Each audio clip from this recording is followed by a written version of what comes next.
ये है मारुति सुजुकी की नई Baleno, the new age Baleno. मतलब सेकंड जनरेशन बोलना सही होगा या फिर फेसलिफ्ट बोलना सही होगा या फिर एक मैसिव अपडेट बोलना सही होगा, वो आप डिसाइड कीजिए। बट कंपनी के हिसाब से ये नई जनरेशन के हिसाब से बनाई गई है। तो नई जनरेशन में क्या क्या नया है उसके बारे में आज हम बात करने वाले हैं। नमस्कार, खमागणी देवियों सज्जनों, my name is Vikas Yogi, you are watching Asan studio and here is everything that you need to know about the new age Baleno.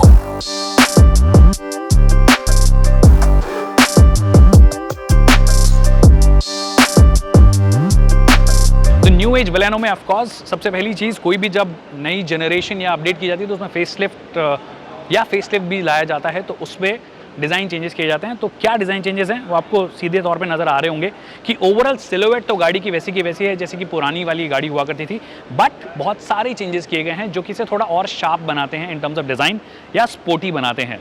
जैसे कि ग्रिल की अगर आप बात करोगे तो क्रोम का बिल्कुल इस्तेमाल नहीं किया गया, जो कि मुझे पर्सनली बहुत ज़्यादा पसंद है। बहुत ज़्यादा क्रोम कई लोगों को पसंद आता है, बट उसके लिए ऑफकोर्स आप एक्सेसरी के लिए जा सकते हो, वहाँ पे क्रोम वाले वर्जन्स आपको मिल जाते हैं। बट बेस जो है, मतलब जो रेगुलर मॉडल होगा उसके अंदर आपको ग्रिल जो है वो प्लेन मिलेगी। और फ्रंट में आपको एक्चुअली जो क्रोम है उसका इस्तेमाल बहुत ही कम नज़र आएगा। सिर्फ ये छोड़ दीजिए और आप जो लोगो है वो छोड़ दीजिए, उसके अलावा आपको ज़्यादा कुछ नज़र नहीं आ रहा है। उसके अलावा हेडलैम्प जो है वो कम्प्लीटली नए हैं। मतलब एक बार को शेप देखकर दूर से आपको ऐसा लग सकता है कि पुराने की जैसी है, बट इंटरनल्स चेंज हैं। एलईडी प्रोजेक्टर्स आपको top of the line variant में मिलते हैं। बेस वेरिएंट जो है उसमें भी आपको हैलोजन प्रोजेक्टर्स मिलते हैं और LED day time running lights जो है, मतलब ये जो क्यूब सॉर्ट ऑफ चीज़ दी गई है जो कि इसे थोड़ा स्पोर्टी लुक देता है, वो आपको यहाँ पे नज़र आ जाता है। हालांकि जो टर्न इंडिकेटर्स है वो भी हैलोजन यूज हुए हैं, बट फॉग लैम्प जो है वो आपको एलईडीज नजर आ जाती है। साइड में अगर आप देखोगे तो अगेन सिलोवेट या जो शेप है वो पुराने वाले मॉडल के जैसी ही लग रही है, बट अगेन थोड़े बहुत सटल चेंजेस। क्रोम का जो इस्तेमाल फ्रंट में ये भूल गए थे, वो साइड में बहुत सारा कर दिया। मतलब भूल नहीं गए थे, आई थिंक ऑफ कोर्स वो डिज़ाइन या लुक्स का हिस्सा है, वो डिज़ाइन लैंग्वेज का हिस्सा है कि क्रोम यहाँ पे सटल इस्तेमाल हुई है, यहाँ पे क्रोम इस्तेमाल हुई है। और अच्छी बात है, वो वाला क्रोम नहीं है जो कि आंखों को चुभता है। बट जो सबसे बड़ा बदलाव मेरे हिसाब से है वो है 360 डिग्री कैमरा का इंक्लूजन, जो कि इस सेगमेंट में अभी तक हमने देखा नहीं है, जो कि एक बहुत अच्छी चीज़ हो जाती है जब आप टाइट पार्किंग स्पॉट्स में होते हो, गाड़ी को पार्क कर रहे होते हो। तो 360 डिग्री कैमरा कैसे होता है कि आप जो साइड में मिरर्स होते हैं उसमें 2 कैमराज लगा देते हो, फ्रंट में जो है वहाँ पे आप एक कैमरा लगा देते हो, रेयर जो होता है रेयर में कैमरा लगा देते हो, तो ओवरऑल 360 डिग्री व्यू आपको मिल जाता है, जो कि आपकी बहुत मदद करता है। अपोलो के एलनैक शायद ये पहले भी इस्तेमाल करते थे, अभी भी वही है। 16 इंच के आपको एलॉय व्हील्स मिलते हैं, तो जहाँ फ्रंट और साइड जो है वो ज़्यादा इवॉल्व्ड नजर आती है। ऐसा नहीं होता कि कंप्लीटली एकदम नई डिज़ाइन कर दी है, बट जैसे ही आप पीछे की तरफ आओगे तो पीछे आपको नजर आएगा कि कंप्लीटली एक नया जो लुक है वो इसे दिया गया है। वो कैसे आया है? टेल लाइट्स जो हैं वो एक्सटेंडेड आपको नजर आ रही है। ओवरऑल काफी प्रीमियम सा लुक दिया गया। सटली क्रोम का यहाँ पे इस्तेमाल किया गया है और 4 पार्किंग सेंसर्स हैं। एक बार वापस एग्जैक्टली इस चीज के बारे में बहुत लोग पूछने वाले हैं और ये हमारा सवाल नंबर 2 भी है कि क्या बिल्ड क्वालिटी, या जो हम बिल्ड क्वालिटी की डेफिनेशन जो आम भाषा में समझी जाती है वो ये समझी जाती है कि थर्ड कैसा है, मटेरियल कैसा यूज हुआ है, क्या वो रीअश्योरिंग साउंड है। तो उस हिसाब से आपको डेफिनेटली ये चीज़ नज़र आएगी कि थोड़ा बेटर मटेरियल, एटलीस्ट पुराना वाला शीट मेटल था उससे एक ग्रेड ऊपर आपको शायद हो सकता नजर आए। इनफैक्ट ये साउंड थोड़ा रीअश्योरिंग है, यहाँ से उतना रीअश्योरिंग नहीं है, बट पहले के मुकाबले अगर आप बात करोगे तो थोड़ा सा बेहतर हुआ है। तो थोड़ा मटेरियल या फिर जो बोल सकते हो कि थोड़ा वेट तो जो है वो थोड़ा बेहतर आपको यहाँ पे नजर आ रहा है। हाँ, मतलब हार्ड टैग प्लेटफॉर्म ही रहा है, बट उसमें थोड़ा और चीज़ें ऐड की गई है, थोड़ा वेट उसमें बढ़ाया गया है, तो उसमें कई और चीज़ें नई लगाई गई है। मतलब मटेरियल जो है उसको थोड़ा स्ट्रेंथन और किया गया है, प्लेटफॉर्म को स्ट्रेंथन और किया गया है। प्लेटफॉर्म में ही चेंज की बात करें तो आपको बता दूं कि सस्पेंशन जो है उनमें भी चेंज किया गया है। अब वो चलाने में कैसे हैं, क्या कंफर्ट ऑफर करते हैं, जब हम चलाएंगे तब बात करेंगे। बट हाँ, ओवरऑल बिल्ड के मामले में कंपनी का ये स्टैंड है कि इन्होंने इंप्रूवमेंट्स किए हैं। बाकी चलाने के बाद में और कई चीज़ों की बात करेंगे। ओके, तो जैसे कि एक्सटीरियर आपको इवॉल्व्ड नजर आया था, इंटीरियर भी आपको इवॉल्व्ड ही नजर आएगा।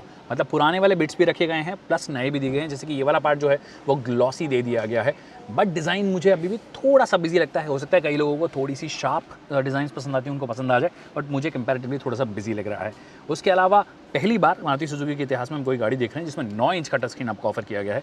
9 इंच का है, एप्पल कारप्ले और Android Auto of course as standard अब सभी गाड़ियों में मिलता है, वो यहाँ पे भी मिलता है। पहली बार एक और चीज़ हुई है, वो ये है कि कनेक्टेड कार टेक्नोलॉजी फीचर्स आपको मारुति सुजुकी की किसी कार में देखने को मिलते हैं। अब वो जिन भी जनता को चाहिए उनको top of the line variant में जाना पड़ेगा ऑफकोर्स, बट उसके नीचे वाले भी अगर आप जा रहे हो तो टच स्क्रीन एक TFT डिस्प्ले ऑफकोर्स आपको दिया गया है, जो कि लोअर वेरिएंट्स में सिग्मा में आपको मिलता है। उसके अलावा ये जो पूरा सेटिंग है AC कंट्रोल के बटन्स की, वो भी आपको थोड़ी अलग नज़र आएगी और बटन्स की क्वालिटी कंपैरेटिवली मुझे पहले से थोड़ी बेहतर लग रही है। वायरलेस चार्जर एक ऐसा फीचर था जो कि मुझे उम्मीद थी कि आएगा, क्योंकि 360 डिग्री कैमरा आपको दे दिया गया है, HUD आपको दे दिया गया है, head up display. Head up display में क्या क्या इन्फॉर्मेशन आपको मिलती है, आपको डिजिटली आप देख सकते हो कि स्पीड में आप चल रहे हो वो आपको नज़र आ जाएगा, टाइम बता देता है, और अगर आप नेविगेशन जब आप इसे कनेक्ट करोगे तो टर्न बाय टर्न नेविगेशन जो है उसकी चीज़ें आपको यहाँ पे नज़र आ जाएंगी। So that is all. उसके अलावा इंस्ट्रूमेंट क्लस्टर जो है उसमें अपडेट किया गया है, कलर कॉम्बिनेशन वाइज थोड़ा जो न्यू एज मारुति सुजुकी की कारों में हमने देखा है वैसा आपको यहाँ पे नज़र आ रहा है। बाकी इन्फॉर्मेशन यहाँ पर भी बहुत सारी आपको नज़र आती है, एवरेज फ्यूल इकॉनमी आ जाएगी, रेंज कितनी बची वो आ जाएगी, and all of that is there. Steering wheel जो है वो भी मुझे नज़र अलग आ रही है, ये थोड़ी आपको स्विफ्ट की याद दिलाएगी, हालांकि साइज़ इसका थोड़ा सा बड़ा नज़र आ रहा है। टिल्ट और टेलीस्कोपिक एडजस्टमेंट दोनों दिए गए हैं, which is a great thing. बाकी क्या है, सेंटर रिटर्नेबिलिटी क्या इसकी बेहतर हुई है वो जब हम चलाएंगे तब आपको बताएंगे। बाकी सीट्स वाइज ये सीट अगर आप देखोगे तो फर्म आपको नहीं नज़र आएगी, मतलब जो लोगों को थोड़ी कमर की प्रॉब्लम होती है उनको शायद हो सकता है कि थोड़ी फर्म सीट चाहिए होती है, बट बाकी कंफर्ट को ध्यान में रखकर बनाया गया। ये देखोगे आप थोड़ा सा ज़्यादा फर्म होती तो बेहतर होता। यहाँ पे देखोगे तो आपको ऑटो डिमिंग IR VM भी दिया गया है और काफ़ी अच्छा वाइड है, तो व्यू में आई डोंट थिंक बहुत ज़्यादा दिक्कत आपको होनी चाहिए।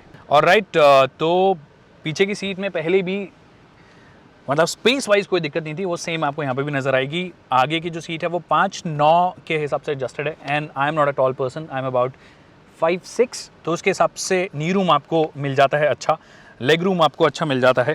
तो अगर आप 5'8", 5'9" के भी होंगे तो आई डोंट थिंक आपको ज़्यादा दिक्कत होगी। अगर आप बहुत लंबे हैं तो हो सकता है, और अगर आपको अपराइट बैठना पसंद हो तो हो सकता है थोड़ा सा आपको दिक्कत हो, बट यूजुअली लोग थोड़ा सा चौड़े होकर बैठते हैं तो उसमें कोई दिक्कत मुझे नज़र आ नहीं रही है। वेट्स भी अगर आप बात करोगे तो 2 प्रॉपरली अडल्ट्स यहाँ पे आ सकते हैं और एक बच्चा आ सकता है, 3 अगर पतले लोग हैं तो ऑफकोर्स अडल्ट्स भी होंगे तो आ जाएंगे। बाकी यहाँ पे आपको कोई भी सेंटर आर्मरेस्ट नहीं दिया गया है, जो कि कई गाड़ियों में आपको देखने को मिलता है। तो पीछे रियर AC वेंट भी आपको दिया गया है। क्वालिटी लेवल्स थोड़े से बेहतर होते हैं, यहाँ पे आपको कॉस्ट कटिंग हल्की फुल्की नज़र आएगी ऑफकोर्स कि यहाँ पे कॉस्ट कटिंग की गई है। एक आपको USB टाइप A दिया गया है, एक USB टाइप C दिया गया है, तो फ्यूचर रेडी भी है, और करंट जो लोग हैं जिनको अभी यूज़ करना है उनके लिए भी आपको ये दिया गया है। और यहाँ पे आप अपना फ़ोन जो है वो ईजिली रख सकते हो। बाय द वे मैं आपको बताना शायद भूल गया कि ये वाला जो है यहाँ पर भी आपको थोड़ी सी जगह मिल जाती है नीचे रखने के लिए, और ये स्लाइड भी होता है फ्रंट में। अगर सेफ्टी फीचर्स की ही बात करें तो इसका जो ज़ीटा वेरिएंट है उससे ही आपको साइड और कर्टन एयरबैग्स मिलने लग जाते हैं, मतलब ज़ीटा से ऊपर वाला अल्फा जो वेरिएंट है उसमें और ज़ीटा में दोनों में आपको 6 एयरबैग्स इन टोटल मिलेंगे। Alright, so the question number 4 कि द न्यू एज बलेनो में क्या चेंज किए गए हैं in terms of engine, power train and all of that. तो इंजन एक्चुअली वही है, बस एक फ़र्क जो आपको पहले से नज़र आएगा वो ये है कि पहली वाली जो बलेनो थी उसमें 2 काइंड ऑफ इंजन ऑप्शंस मिलते थे, एक डुअल जेट इंजन मिलता था, एक रेगुलर मिलता था। फिर बाद में इन्होंने स्ट्रीमलाइन कर दिया कि सभी में डुअल जेट देने लगे हैं, तो अब आपको वही वाला इंजन यहाँ पे मिलता है, मतलब 1.2 VVT ये इसे बोलते हैं, वो वाला इंजन है। गियर बॉक्स जो है वो 5 स्पीड मैनुअल ही है। क्या वो ऑपरेशंस में अलग हुआ है वो जब हम गाड़ी चलाएंगे तब बात करेंगे, बट 5 स्पीड मैनुअल ही आपको मिलता है। उसके अलावा AGS आपको मिलता है। AGS क्या है? AMT, बेसिकली सेमी ऑटोमेटिक आप उसे बोल सकते हो, बट मारुति सुजुकी का कहना है कि हमने AGS यहाँ पे इसलिए दिया है जिससे कि ये आम लोगों के रीच में पहुँचे, ऑटोमेटिक्स, और सभी गाड़ियों में इनको रिस्पांस जो है वो बहुत ही अच्छा मिला है। CVT, बट मुझे ऐसा लगता है कि वो जनता जिनको प्रॉपर ऑटोमेटिक्स चाहिए उनके लिए यहाँ पे कुछ भी नहीं है। CVT यहाँ पे मिस आउट करती हुई नज़र आती है, या फिर टॉर्क कन्वर्टर दे दिया जाता है तो मतलब मज़ेदार वाली बात हो जाती है, बट मारुति सुजुकी के पास में करंटली कोई भी न्यू एज टॉर्क कन्वर्टर नहीं है। 4 स्पीड का ऑटोमेटिक गियर बॉक्स है, टॉर्क कन्वर्टर जो पहले यूज़ आते थे तो वो आपको यहाँ पे नज़र नहीं आता है। तो यही कुछ है नई मारुति सुजुकी बलेनो के बारे में। प्राइसिंग जो है उसके बारे में हमने बात नहीं की है, तो बता देता हूँ आपको कि 6,35,000 से इसकी प्राइस शुरू होती है, जो कि बेस वेरिएंट है। और वो बेस वेरिएंट जो है वो पुराने वाले से कंपेयर करोगे तो हो सकता है आपको थोड़ा सा ज़्यादा लगे, बट नंबर ऑफ फीचर्स जो हैं वो काफ़ी बढ़ गए हैं। जैसे कि आपको dual airbags, ABS plus EBD तो स्टैंडर्ड आप सभी गाड़ियों में मिलता ही है, बट ऑल 4 पावर विंडोज़ आपको मिल जाते हैं। आपको ब्रेक असिस्ट जो है वो फीचर आपको मिल जाता है। हैलोजन प्रोजेक्टर्स आपको मिल जाते हैं। LED टेल लाइट्स मिल जाती है। So all of that is there, और बाकी जो फीचर्स की लिस्ट है वो आपको यहाँ पे नज़र आ ही जाएगी। तो फीचर रिच रखा गया है। जो top of the line variant है वो 9,49,000, मतलब 15,000 सस्ता हुआ है वो पुराने वाले मॉडल से। वो कैसे सस्ता हुआ है? अगेन उसके अंदर एक अच्छी चीज़ हुई है, जैसे कि मैंने कहा कि ट्रांसमिशन जो है वो ज़्यादा अफोर्डेबल यूज़ किया है, उसकी वजह से थोड़ा सस्ता हो गया है। तो यही है नई मारुति सुजुकी बलेनो के बारे में सब कुछ। आई होप आपको जो बेसिक इन्फॉर्मेशन है वो मिल गई होगी। कैसी है चलाने में, डायनामिक्स में कैसी है, वो जब हम चलाएंगे तब उसके बारे में बात करेंगे। अगर कोई सवाल है फिर भी रह गए हैं जो कि हमेशा रह जाते हैं, तो आप कॉमेंट सेक्शन में पूछ सकते हैं, हम उसका ड्राइव पे डेफिनेटली जवाब देंगे। Thank you so much people for watching this video.